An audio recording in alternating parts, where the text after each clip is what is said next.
करवावहै तेजस्विनावधीतमस्तु मा विद्विषावहै।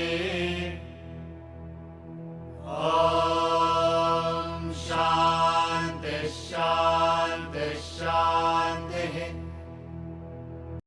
The topic for the day is an ideal leader.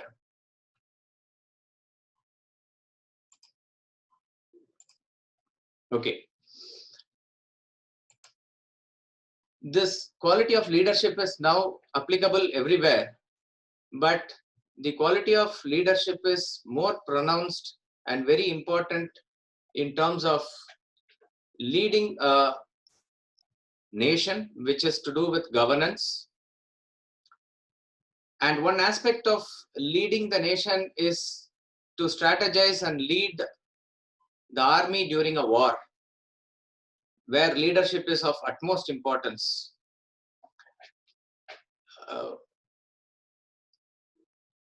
We will try to see what is the role of a leader with reference to a war situation using what is known as a game theory. Game theory is used as a case study in the famous Battle of Sinhagad. Those who have watched the recent movie Tanaji will know what we are talking about. It is a very famous in Maharashtrian folklore. Unfortunately, it is not known to the rest of India as much as it should be known. That is the curse of our education system. But at least in Maharashtra, they know.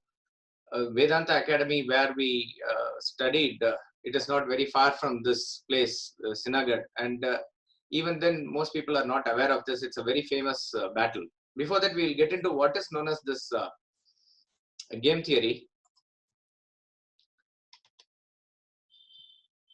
Game theory states, game theory attempts to mathematically capture behavior in strategic situations in which an individual's success in making choices depends on the choices of others.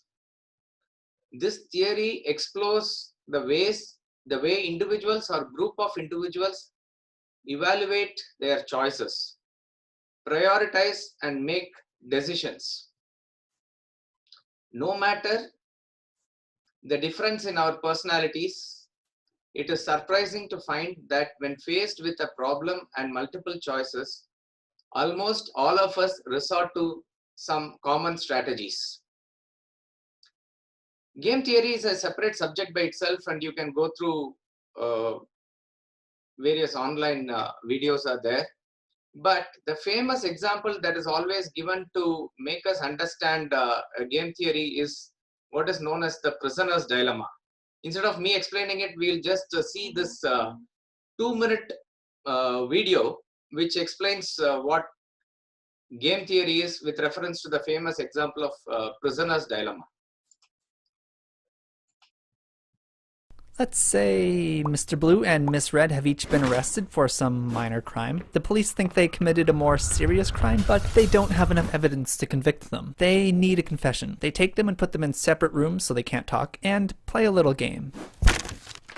To try to force a confession, the police give them each a choice. Admit your partner committed the crime and you will go free. We'll pardon you for the minor crime, but your partner will have to spend 3 years in prison. If you stay silent and your partner lets us know that you were the one who really did it, then you're gonna have to go away for 3 years. They know that the police don't have any evidence, and if they both stay silent, then they will only go to prison 1 year each for the minor crime. If they both betray each other, then they'll both go to prison for 2 years each. Okay, each partner can do one of two things: stay silent or betray. Staying silent would be cooperating, and betraying would be defecting. If they both stay silent, then they each spend a year in prison. If one betrays and the other stays silent, then the betrayer goes free and the silent spends 3 years in prison. If they both betray, then it's 2 years each. So what are they going to do? Well, they should cooperate. That's the best option for the group, if we add the total number of years in prison. But let's take it from Red's perspective. If she thinks Blue is going to stay silent, then she should betray so she can go free. Going free is better than spending a year in prison. If she thinks he's going to betray her, then she should definitely betray. 2 years in jail is better than 3 and being made a fool of. Blue is in the exact same situation and will think the exact same thing. He should betray if she stays silent, and he should betray if she betrays. They should have both cooperated, but from an individual standpoint, they notice they could always gain by defecting, if they have no control over what the other person's going to do. So they'll both defect to try to better their own situation, but come away not only hurting the group, but themselves. Individually, they're worse off than if they both cooperated. This situation is pretty made up, but it has some real-world analogs. So, in this prisoner's dilemma, they have given a situation where two prisoners, if they are interrogated separately without knowing what the other person will say or do, what will be their reaction? And the idea of taking prisoners as the example here is that they are not very highly inspired people to do good for the society or something. They have their basic instinct of protecting themselves. So, what will the prisoner do based on their self-instinct is that whatever is the best possible scenario, to that decision they will automatically go. That is what their instinct will tell them. Now, how does this apply with reference to a war? Let us say in a war,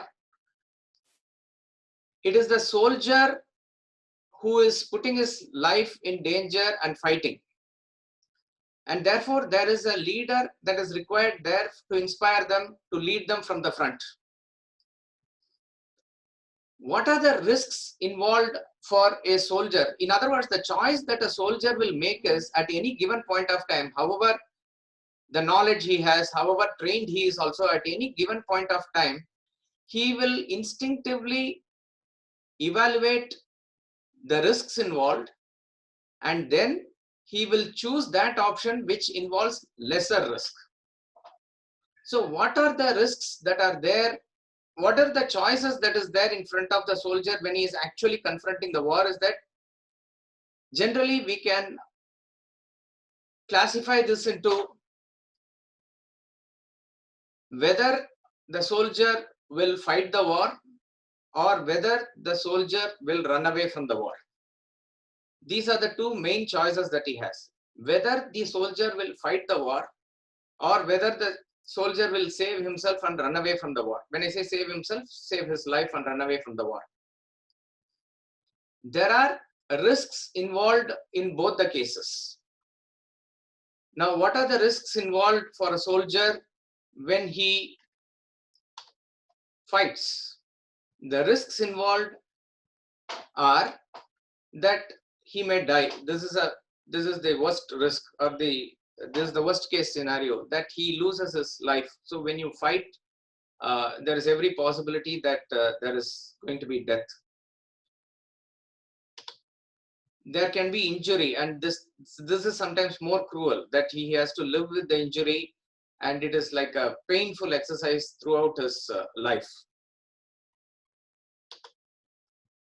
A greater risk in a way is captured alive by an enemy, and we know that even after various conventions and other given, there is no guarantee if the enemy nation or the enemy camp is a very cruel camp. You can be even tortured.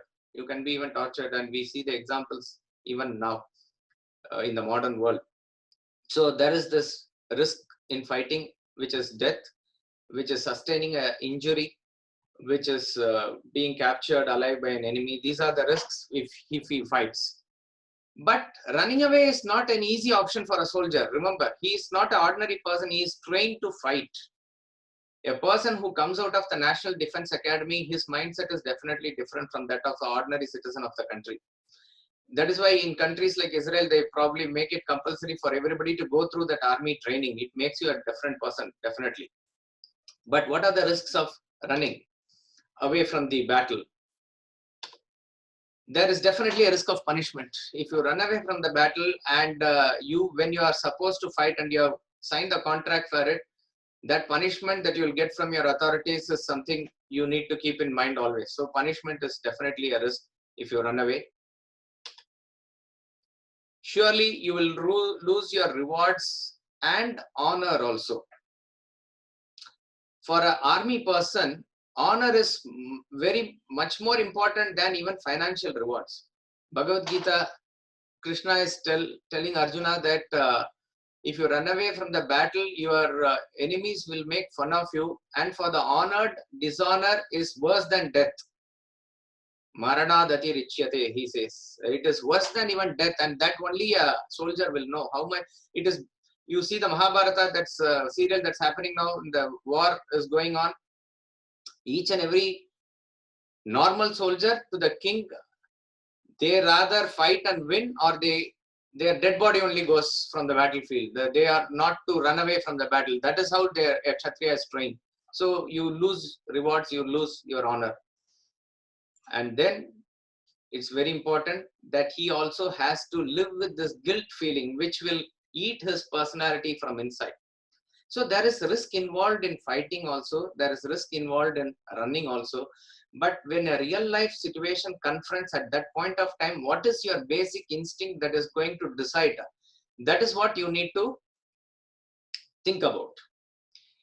On 4th February 1670, those who have seen the movie, it is also given there. A famous battle of Sinhagad was there between the forces of Shivaji Maharaj, which was led by the great Tanaji Malusare, and Aurangzeb's army was on the other side, and they had actually captured the fort. And this is a very strategic location. This is a strategic fort which has to be taken back, and approach to that fort is not easy at all. So the main path to that fort is heavily guarded, and they are definitely outnumbered also. There is a way from the backside which is a very steep mountain, and with the limited people at his disposal, Tanaji plans like a guerrilla type of warfare, and he wants to attack the fort and catch them unaware, and everything is fixed. I do not know how they depict it. I have seen the movie also, but the movie is obviously the heroism of Tanaji, and which is correct also. Tanaji must be a great hero in everybody's minds. But more than that, the battle continues after the death of Tanaji also. That is very important.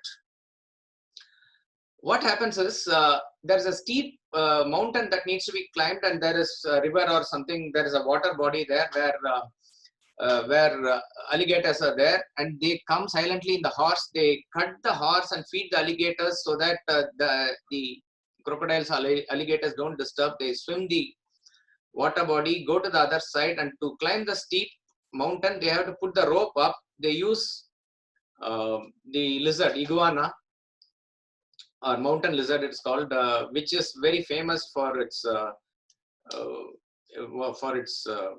limbs with a vacuum. It can stick onto the rock for a long period of time without even moving. So they use that to climb up, and the rope is then tied up where others are also silently coming, and there is a sudden attack by a small force upon the fort from the other side. And Tanaji is leading from the front, and the soldiers are inspired to fight. Now when Tanaji is fighting and he is leading from the front, from the point of view of soldiers, again, let us go into the two options. There is an option of running away, there is an option of fighting. The option of fighting has medium risk, because Tanaji is there to lead, and they have to follow the instructions, and they have to just there, and they are also inspired. But there is a risk is there. Obviously, all the risk of the fighting is there, but that is a medium risk. Running is a high risk, because having committed, if you run away, Tanaji is not going to leave you. So running is a high risk.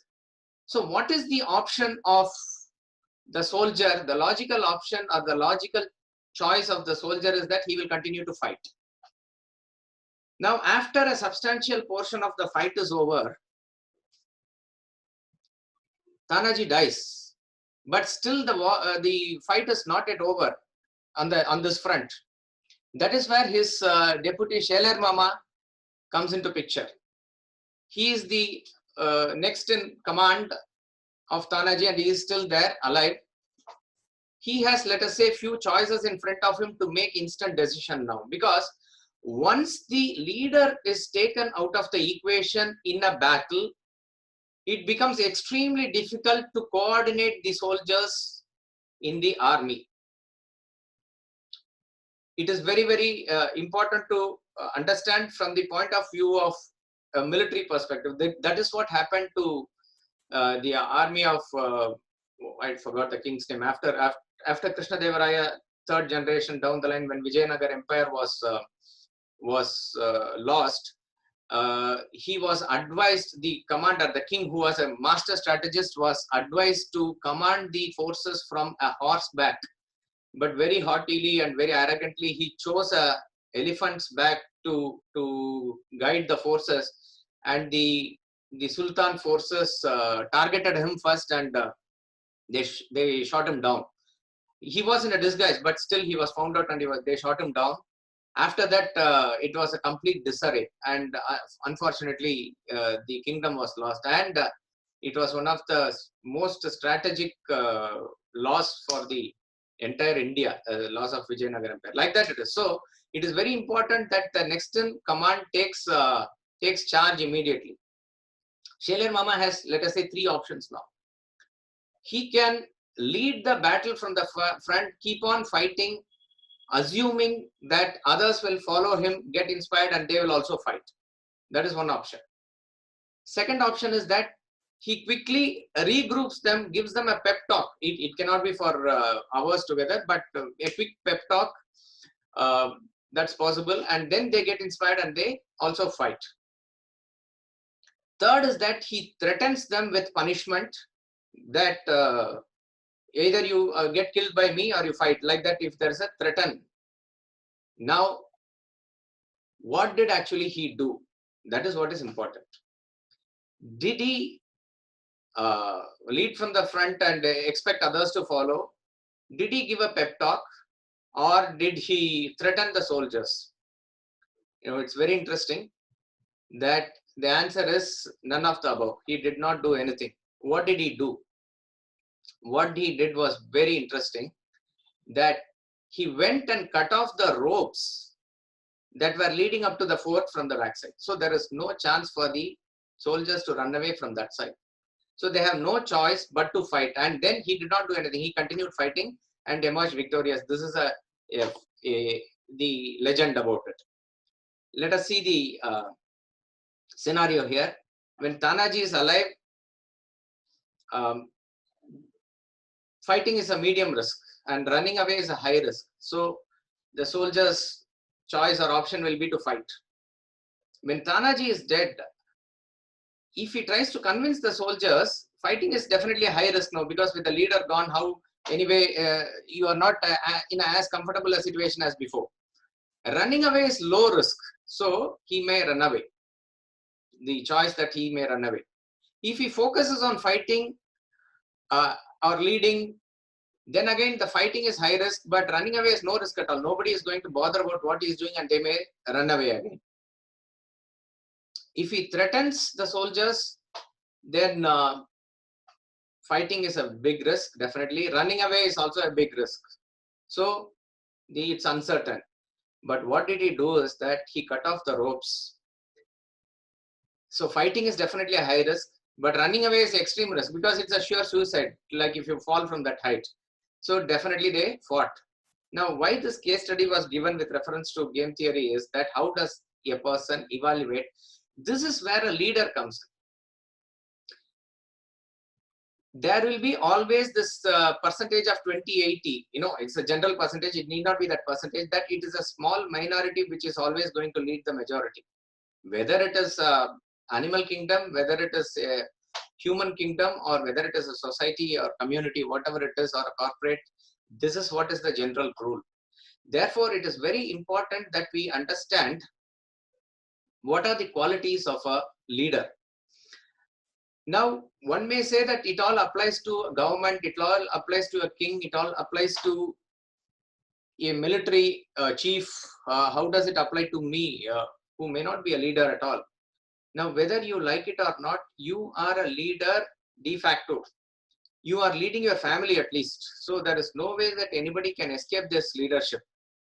So one not to understand that given even the limited capacity that you are, the circle that you are leading, it is better if we develop certain qualities, then it makes us execute the responsibilities as a leader more effectively. Before that, there is a standard question that rages on even till now: are leaders born or leaders made?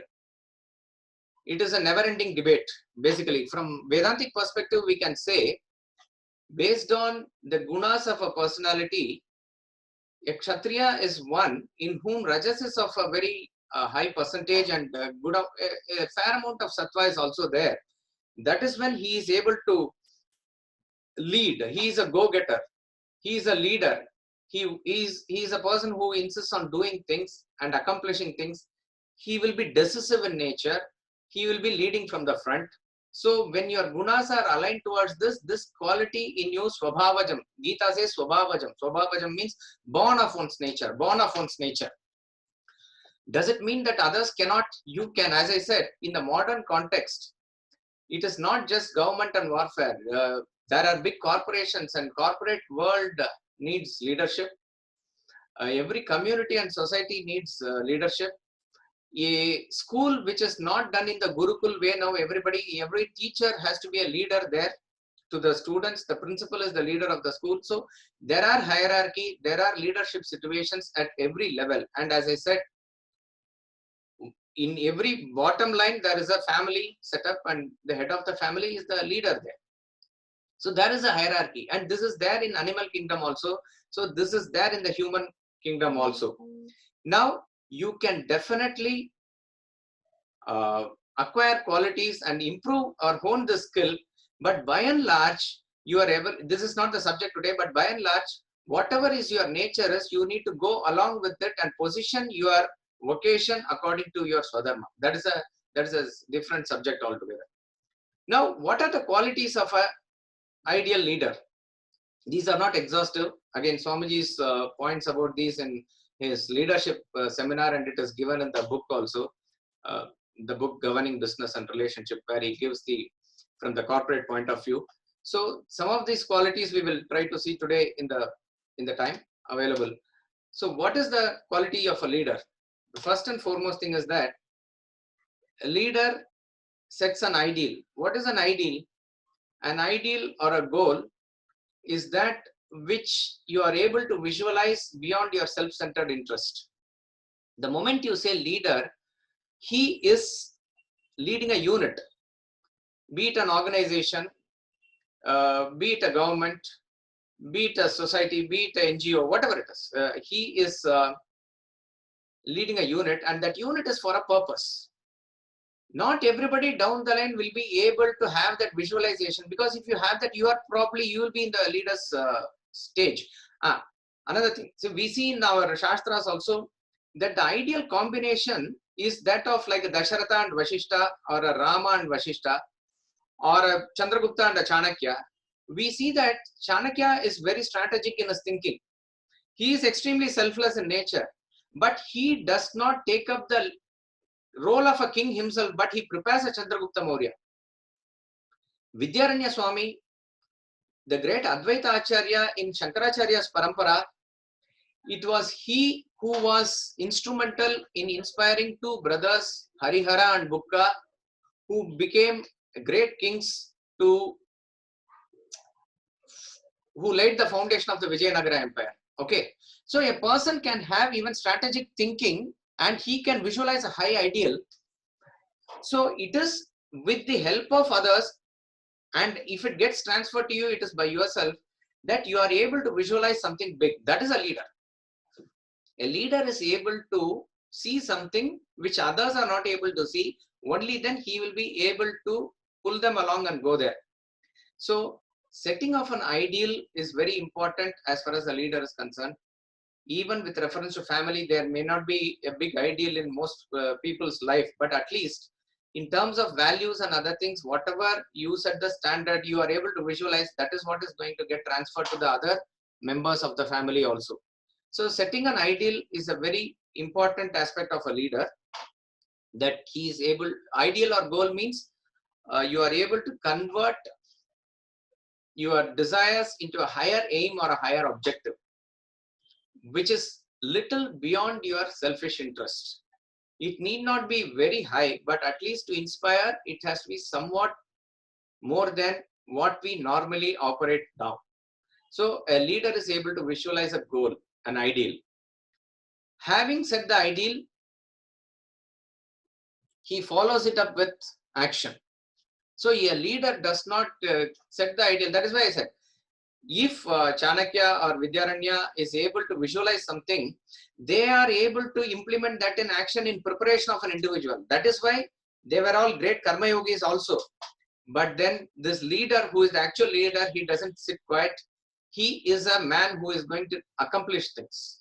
So he has to follow it up with actions. Otherwise, like in we need to improve this quality in India, that we have a lot of ideas, lot of brains even there now. After so-called brain drain and other things, the majority of brain is still there. But with all the brain, with all the ideas, if you are not able to follow up in action, we don't accomplish anything. Swamiji says in Vedanta treatise that they are intellectual centipedes. Intellectual centipedes. With 100 legs, it will only go this much. So you need to follow up with action. So a person who is able to have, so that is why we said in the beginning, Rajas is an important aspect of a leader. Rajas means active person. Rajas means action oriented. You see, Ravana is a good example of Rajas. I'm talking only in terms of the symbolism of the gunas. Kumbhakarna is tamas, Ravana is Rajas there, and Vibhishna is sattva there. So it is Ravana who can be the leader there. And one portion you have to read in Ramayana is how he inspires his army, even when they are losing and lost many other people. He gives a pep talk to the army. That is one of the great oratory of a leader to the followers. So he follows up with action. And a very important quality of a leader is that the leader leads the way. He does not show the way. That is why he is called as a leader. A leader is not a statue who points out the direction like this. He is leading the way. This is very important. In the case of families, most people who are parents are the leaders, the head of the family. Swamiji often says that the parents commit a double fault there. Double fault is that they don't lead the way by setting an example or following the principles themselves, and they give lecture to the children which will never be followed. This is a law. The law is that you need to set the standards and you need to lead the way. Whatever standard you set, that is what others are going to follow. A father who is smoking, if he gives a lecture about the harmful nature of smoking and even says, I have got into the habit, you don't get into it, he may disinterestedly listen to it, but eventually the son will also pick up a cigarette. A father who is able to, let us say, keep things in a disciplined way and certain values that he is even unconsciously following, the children observe it very carefully and they implement it in their lives. This happens 100 out of 100 times. So a leader, it is said that, who is that person who leads Wipro? Premji. Premji leads Infosys, and he says his car is not there in the slot in his company before 8 o'clock. Anybody can leave their car there. That is not reserved for him, and it is always there. If the leader is punctual there, then only he can enforce punctuality in others also. And this point is often emphasized by Swamiji. Even at this ripe old age, if he is in the academy, he follows the schedule to the T. Of course, now to the best of his ability, given his physical status. But when we were doing the course, we know that 4 o'clock, if anybody is there or not, he is there in the prayer. Even if he has come from a late night flight from Dubai, he catches not the train, he drives himself in the morning and he is there. Whether it is yoga, whether it is jogging, whether it is class, He always maintains the discipline, and hardly he even tells others or looks at others. But when he is doing like that, there is an automatic enforcement. It is not a military discipline there, but automatically that discipline is enforced. And he says, if I as a leader here do not follow this, I cannot expect the students to follow the discipline. This is what is leading by example. Bhagavad Gita says, it's an immortal verse. We can get it by heart. Chapter 3, verse 21, when Krishna is giving ideas to Arjuna as to why he should act. In Karma Yoga, this verse comes. In Karma Yoga, he talks about the virtues of action, and then he gives us various reason and logic as to why he must act. So there is an intellectual appeal to action. After giving intellectual appeal to action, he gives an emotional appeal to action. He gives various emotional appeal as to why Arjuna should act. Only then, when Arjuna is prepared, he is going to give the technique of right action. In the emotional appeal, he plays with various emotions. He is appealing to his devotion. He is saying that Rama followed, Janaka followed, Ikshvaku followed, Ashwapati followed. So you should also, they did Karma Yoga, why don't you also follow? And there is an appeal that, why don't you do it for Loka Sangraha, for the welfare of others? And then this verse comes. He says, you are vanity. That is, he is pricking the leadership in Arjuna. He is a commander-in-chief. He is a great warrior.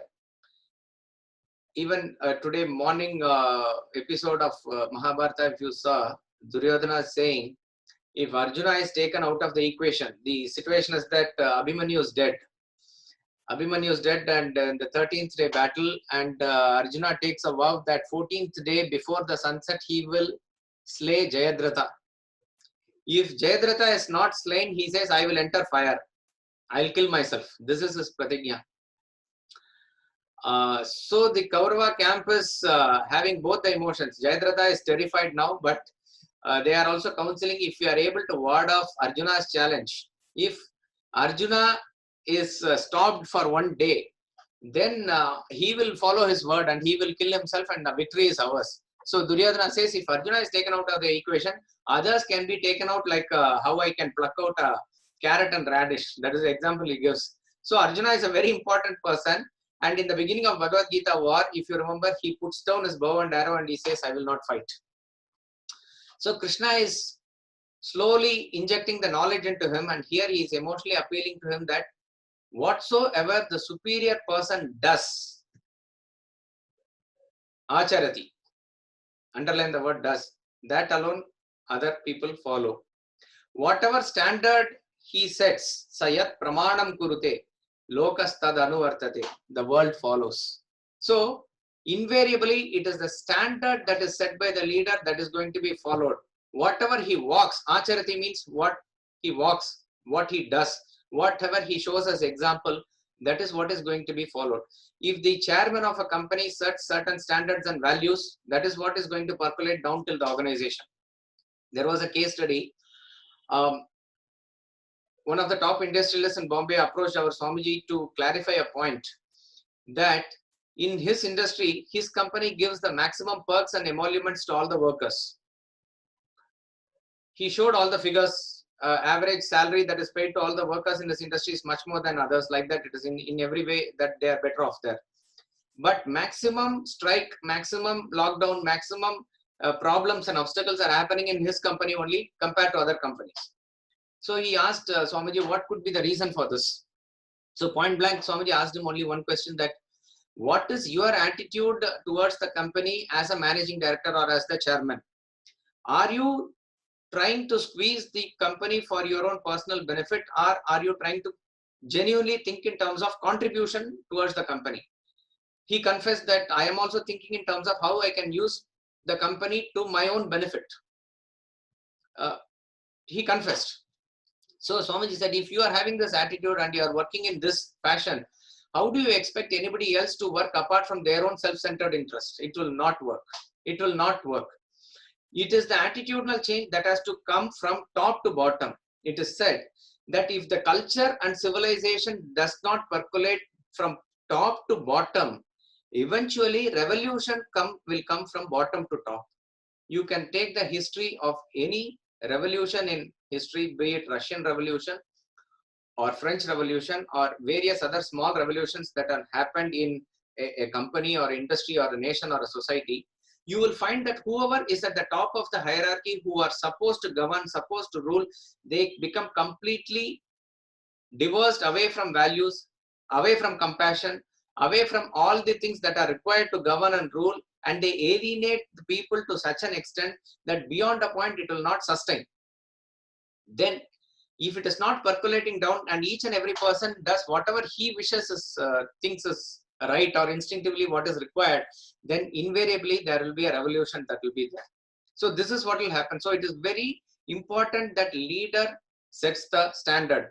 The same idea is given in the famous poem Village Preacher also, a great poem by Oliver Goldsmith, and it is often quoted by Swamiji also.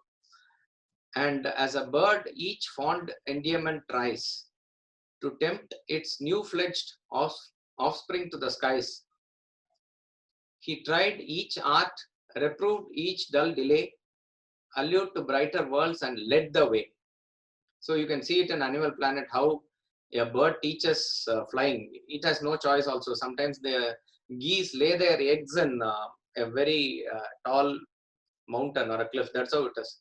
And once it is there in the form of the egg, and once the chick hatches also, they are susceptible to danger right from the beginning. And it is a very steep cliff. They are susceptible to danger because predators are there. So quickly they have to come to the edge of the cliff and fly. And the mother bird and father bird can fly. They will come down. The chick has to jump off, and their wings are not yet developed. But that is how the nature is, that there is a cushion and they roll down and they quickly are joining their parents, and they go to the pond or the river nearby, there where they are safe. Or it can be another bird which is trying to hop out of the nest and lead the bird to the edge of the branch, and suddenly it has to fly. It cannot hold the bird together like in a glider. It is not possible. So this is what the bird tries. The bird, what it does is it steps out once, and the chick has no other choice, but it jumps out of the nest and follows. It goes 2 steps, and this is also following. And when it comes to the edge of the branch, suddenly the bird flies off, and the chick also now flies. So from a limited existence of the tree, now it is introduced to the whole sky, which is where it belongs to. That is the role of a leader. The leader actually brings out the followers from the level that they are and exposes them to higher vision, higher ideals. That's why in the beginning I said it is a leader has to have a vision, or let us put it this way: a person who has a vision has the chance to lead, or it is an essential quality for him to lead. So the important aspect of leadership is that one must lead the way and not merely show the way, merely not lecture. And in fact, if you lead the way, lecturing is not required at all. This is again emphasized in the 3rd chapter, that in a different context, let not the wise person unsettle the minds of the ignorant who are attached. Let him, and that is not the point. The point is this next line, which says, let him joshayet sarva karmani vidvan yukta samacharan.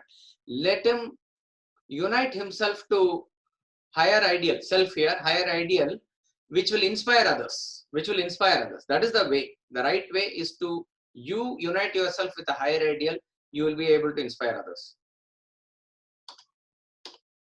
A leader needs to have objectivity. We have dealt with this before.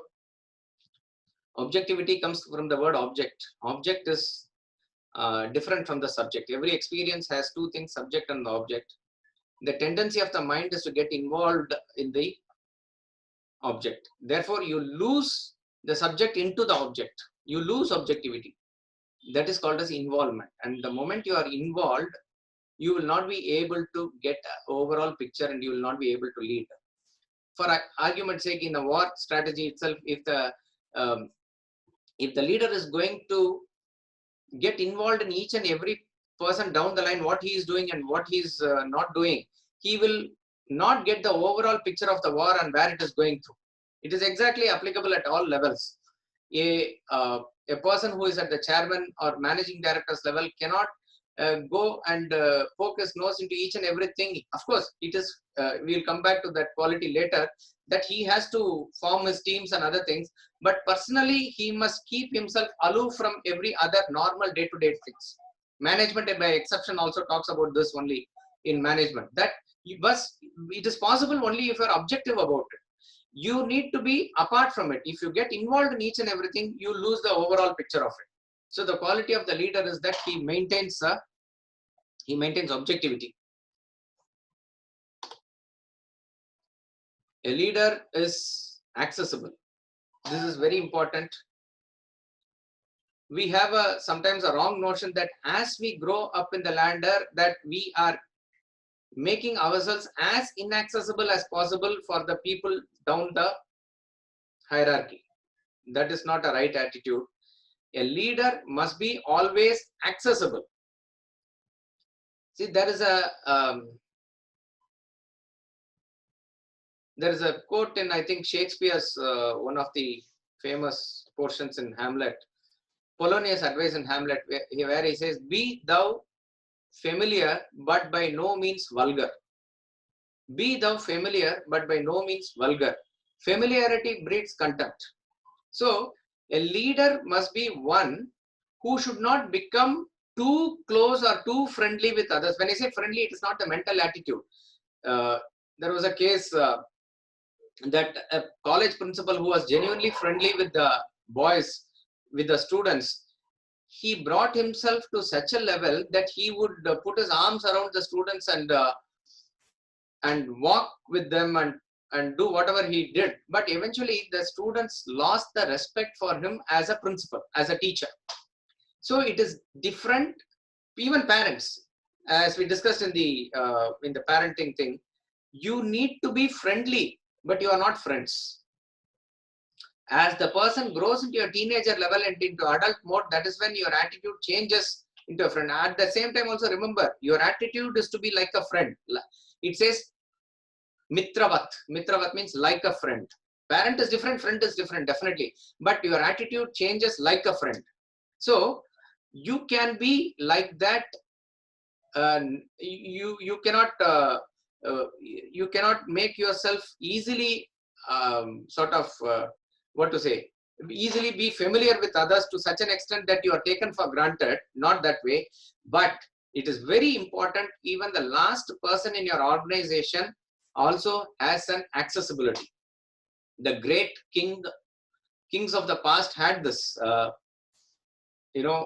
There's a story of Manunidhi Chola in Tamil Nadu, in southern kingdom, Chola dynasty, where he says at any point of time, any person in the kingdom, they can draw his attention by ringing a bell which is there in the public square. So he is accessible when there is, and people are not going to ring it as and when they please. When there is a critical situation, it is used. And the story is that a cow was ringing the bell, and the king came and he attended to the problem of the cow also. This is the story. So he is accessible, he is available. Unless the accessibility is there, you will not have the proper feedback. And it is very important that the people around the leader, who may be the secretary level and others, are kept in such a way that they don't form a barrier between the leader and the other persons in the organization. So they must form a link between them. In other cases, it happens in government also, the bureaucrats and others, sometimes they keep the communication completely cut off, that whatever with all the good intention the leader does, or if it is not going to reach the intended followers and this in the right way that it should be reaching, then it is going to be a disaster. So there must be accessibility, there must be a proper feedback mechanism that must be there. And we see a lot of evidence of this in our Puranas and Itihasas also, and other history also. So a leader must be accessible, but he must not familiarize him to such an extent that he is taken for granted. Important quality, particularly with reference to whatever we see in the corporate world now, is that a leader cannot do all the things by himself, though he has an overall knowledge of everything. The subject matter he must be familiar with. If a person is, see, it is said in the movie production, director is the captain of the ship. He is the overall in charge there, and he knows acting also. He knows to an extent what is how music is composed also. He knows dance and other things. He is going to teach everything, but then he has to make sure that the story is well understood. The actors are made to understand their roles. The script writer and dialogue writer are there. Then he has to delegate them to get the things done. Finally, he has to concentrate on the overall direction. He cannot operate the camera by himself. He cannot write poems and all this. Even if he is capable, it's not possible. It will not be overall a successful venture. So the success of a team, success of organization is its teamwork, and teamwork means there are people, the right people must be chosen to do a right job. Again, interesting a parallel in Mahabharata. In that way, you will find that Yudhishthira has this quality of being Brahmanical as well as a Kshatriya. He is a leader who commands respect. During the Rajasya Yajna, it's one of the famous portions where we see that how his delegating capacity is highlighted. Rajasya Yajna is a very big event, massive event. Kings from all kingdoms are going to come, rishis are going to come, Brahmins are going to come to utter mantras, and common people will also participate in it, and various materials and horses and chariots and everything is involved there. So it is a massive organization that is required. One of the ideal quality of the leader is to find the right person for the right job and delegate the duty. So and here is a very big organization, big function. So you find that one of the main things is to take care of the food. So who is better to handle food than Bhima? So Bhima is given that capacity, has that capacity, and he is given that role. He is given that responsibility. There are two aspects involved in cooking, or two ways. One is to have a party type of a thing. Just a minute.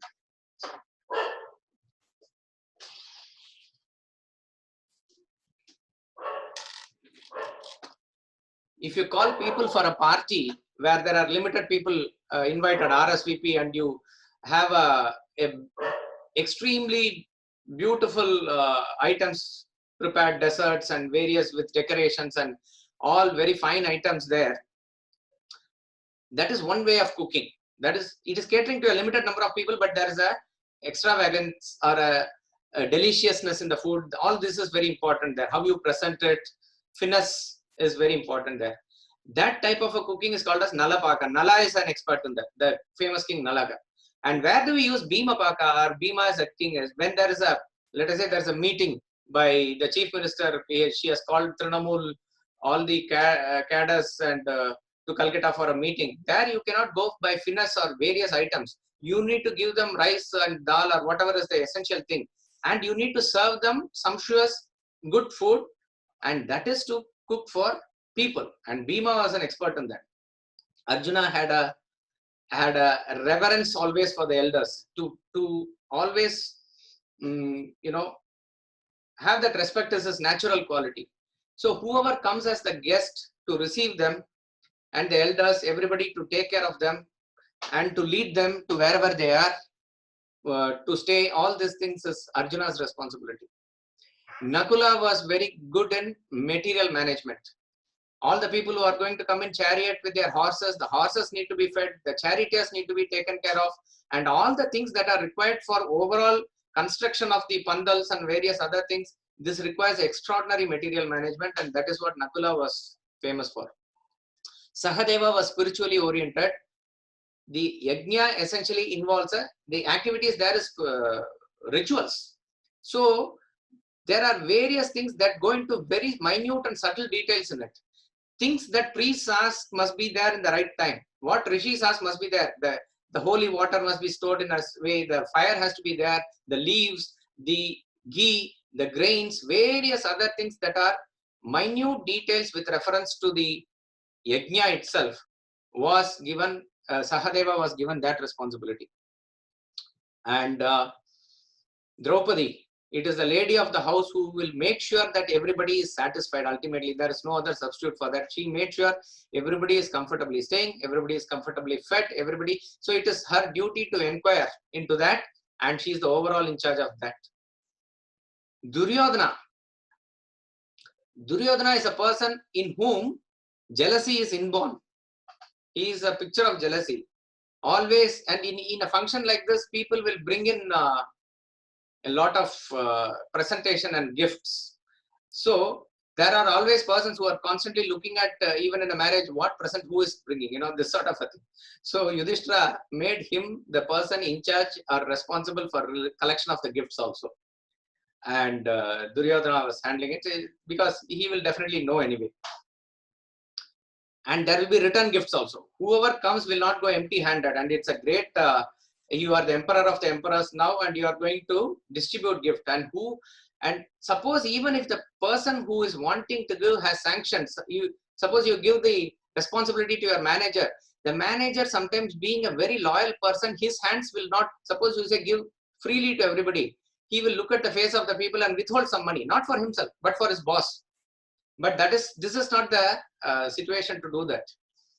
Who can do it? A person who has a heart to give. And who was that? That is Karna. So he put Karna in charge of that. So you will find that Yudhishthira basically did nothing. He allocated duties like this, and it was a very successful affair. Very important.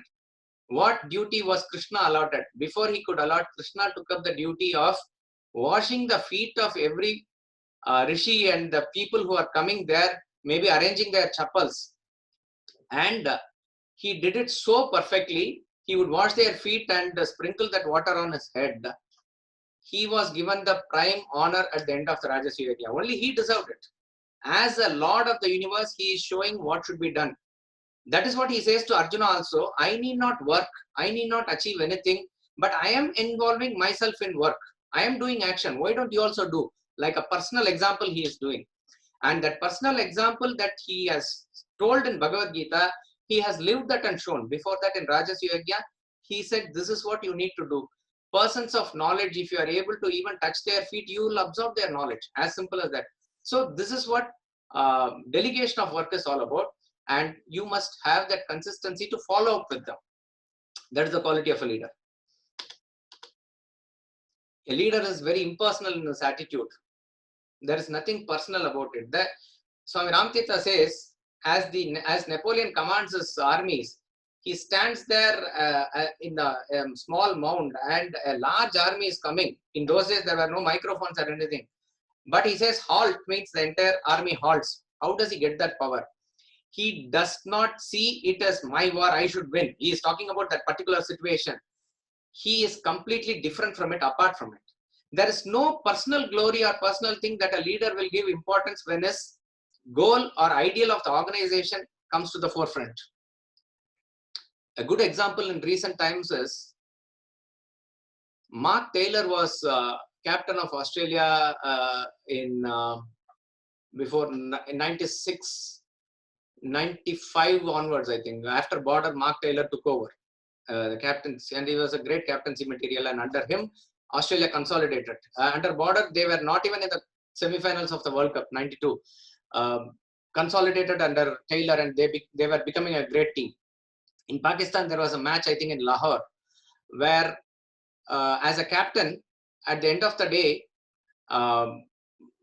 Mark Taylor was 334 runs not out. And at that point of time, the Australian record was 334 out by Don Bradman. And the consensus of the team was that he has to bat tomorrow a little more and break the record. Australian record was 1 run short, and the world record was just 41 runs short. Brian Lara had 375 at that point of time.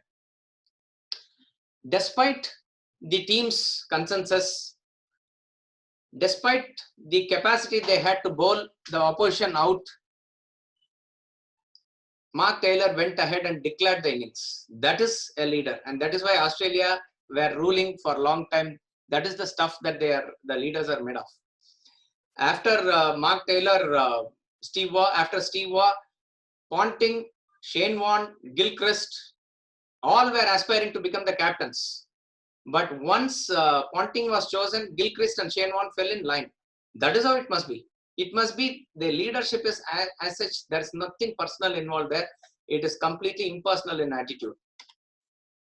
A leader is unpretentiousness. That just because he has put in the position of a leader, he doesn't pretend that he knows everything.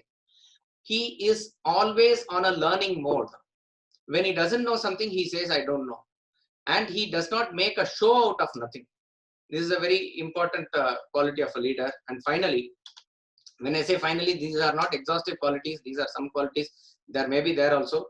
But these are some of the qualities. A leader needs to have a sense of proportion. Sense of value is that which you have and practice, which when practiced will take you to the goal easily. For example, if you want to, let's say, improve yourself, develop yourself, it is recommended that you get up early in the morning and study. That is what is recommended. So if you take it upon yourselves and you practice it, then it's a value. Then it's a value. And Shakespeare says, you must follow it as night follows the day. You must not falter in the value. If you falter at any immediate, obstacle, then it ceases to be a value. It is not really a value. So if you have a sense of value, it is like taking the right medicine. But you must always proportion the value. It is called as a sense of proportion, and this a leader can only take a firm stance on this. What is proportion? If value is like a medicine, then proportion is like the dosage of the medicine. If the dosage is not proper, then the medicine may be counterproductive also sometimes. So you have to be very careful not to get into fanatic attachment of the value. Say in that same example, to get up early in the morning and study, that you have set for yourself is a value. But if one day, if there is a guest who is coming and his flight is coming early in the morning, that you need to skip that study that particular day. Now, what is the rule by which you will break the value? It is only for catering to a higher value. This is the rule. See, Swamiji has a value. The value is that he will not eat in between meals. This is a value that he. What are these values? When you practice these values, it makes you go towards your goal faster. Punctuality is a value. Not wasting food is a value. These are all values. The values that we follow. If you follow these values, you are able to move towards your goal faster. So one of the values that he practiced is that in between meals he will not eat. That's a value that he was practicing from his young days. Now one day when he was on a tour in a foreign country, and a devotee, with all her devotion, a old lady, she had prepared a dish, a sweet dish, and the time to meet her was only in the evening, which was not the time to eat. But with all her devotion, probably once a year she is meeting him and she gives the dish. To say that I don't eat now is not right. So he eats that. Here he has made an intelligent exception to the value, and this is called a sense of proportion. A sense of proportion is when you make an intelligent exception to the value in order to uphold a higher value. Now, taking this example further, I'm just trying to expand. If the same lady with all her devotion had prepared a non-vegetarian meal and given it to Swamiji, and probably she didn't know, she thought it was her norm and she gave. But let us say Swamiji values vegetarianism and he would not eat non-vegetarian food, then rejecting that particular food at that point of time is again sense of proportion. With reference to not eating between meals and accepting her food, this is higher. With reference to maintaining your sense of identification with other creatures and practicing vegetarianism and rejecting a meal which is having non-vegetarian food, again that is higher. So this is called a sense of proportion, and with the intellect, only a leader can know what is value and what is proportion. He needs to proportionate his values carefully. As I said, these are some of the qualities. We stop here. Yeah, if there are any questions, you can unmute and ask from your end, or you can put it in the chat also. So, sir, in that, one of the example that you said was when the company was giving a lot of incentive to the people, Guruji went and asked, how do you operate? Are you trying to squeeze things out of the company for personal gain, or are you trying to? So is it the same point when you say impersonal? Like one of the points when you mentioned point number 7, he does not think of a personal glory. The leader is completely impersonal in attitude. Correct. So is it related only to glory, or is it also related to personal gain? No. Even glory is a personal gain in this regard. But the point of the example that I gave there was about leading the way. So this chairman or managing director of a company leads the way by setting higher values or higher standards as to how I can contribute to the company. Only then he will be able to enforce this upon others also, or there is a chance for that also. It is an impersonal attitude, so they are connected. So when we say impersonal, this comes out of unselfishness only, that way. So ideally, the company should be a different entity for the leader as well as the followers, and everyone should be submissive towards the company.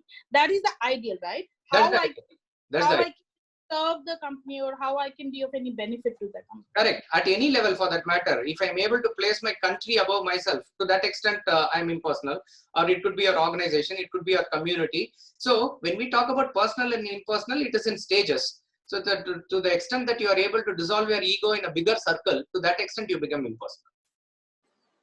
So this is Sharmila. So I wanted to ask you the example of centipede that you gave in context. I didn't understand in what context. No, I mentioned that intellectual centipede is the term that Swamiji uses for people who have lot of ideas and high level thoughts at the intellect level, but they are not able to convert that even into small actions. So that is going to lead them nowhere, or achievement is nowhere at all. So he gives the term as intellectual centipedes because with 100 legs, it doesn't move anywhere, that type of a thing. So he calls it intellectual centipedes. Okay, thank you, sir. Yes, sir. Please elaborate whether leaders are born or made. You said the leader has to be a Rajasik. So please elaborate on that, sir. Okay, the point is that according to the gunas, you can unmute yourself, please. Yeah. With reference to the gunas, it says it is swabhavajam. Swabhavajam means each and every one of us are born with some proportion of gunas. Okay, so you will find that each and every person who has a guna, he is pushed into that particular environment, and he will also exhibit those qualities. That is why you will find even as Chandragupta Maurya was born in a caste which is not into the royal family, he showed leadership qualities right from childhood, which was spotted by Chanakya. Right. So, but mostly you will find, according to the tendencies, you will gravitate towards that particular environment only. So, in the sense that you will have to go along with your gunas where it manifests naturally. That will be the area of your operation. So, in terms of who are entitled to be Kshatriyas, that way they will naturally be moving towards leadership. But the point that we said is, whether you like it or not, in all of us, all the gunas are there. Let us be clear also. So to some extent, we are assuming leadership, and that is very clear when we tend to our family or tend to a small organization, or if you are a Durga Puja committee Pandal leader in your own pada, to that extent you are a leader there. You have to organize your resources to do it there. So in that sense, you have to spot out that leadership quality in you also, and these qualities will enhance you to be a better leader. Thank you, sir. Thank you.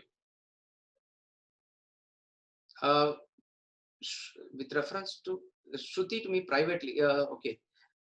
With reference to leading the way, while I understand leading by doing the best is the best thing to do, in certain cases, the children or followers may not entirely understand why a certain thing is done in a specific way. What would be the right way to strike a balance to not lecture too much, and but to make sure the points are conveyed? See, that is using your intellect. That's about if you are going to, let us say, for a reason shout at somebody which is not really shouting but raising your voice, you need to do it in a way by which when they are in a private thing, not in front of children or something like that. So otherwise, Children are also very intelligent. It is not that they don't understand what you intend to. It is not the expression that alone matters. The intention really matters. So they will definitely understand. But with reference to certain things that you need to say and implement, you will be able to do so with authority. Suppose you say, shut off your mobile phone now, and you will not see it. You will be able to say it powerfully only when you are shutting off your mobile phone at the right times. Otherwise, they will turn back and ask, what are you doing? You know, that sort of a thing. So the balance is that there's no compromise on you wanting to follow the values and principles yourself. But wherever communication is required, that is according to the situation you need to proportionate. Is the quality of leadership limited only to Rajasic people? No. What I'm trying to say is, if the Rajas is there, you tend to lead. Yeah, let us assume if a person is extremely tamasic, what quality? He will be happy whiling away his time, and he is happy to get instructions from others and working. So you won't find him as an inspiring leader even to a small group. Please give one more example for the last quality of sense of value and sense of proportion would help to understand this better, Shatarupa. As I said, Shatarupa, say for example, if you are having a back pain and it is consistently there, and there is an expert doctor who has come, and he is available only, let's say, early in the morning, otherwise he is not available. That day you cannot say that, no, I will not leave my morning study at all. That is, in order for you to continue, your morning studies also, your back must be all right. Therefore, you make an intelligent exception to the rule for that particular day or that particular week, and go to that doctor to get yourself cured. This is called as sense of proportion. Value is studying. You must not leave it at any cost. But if that exception to the rule is going to enhance your value of studying itself, you make that exception. That is called a sense of proportion.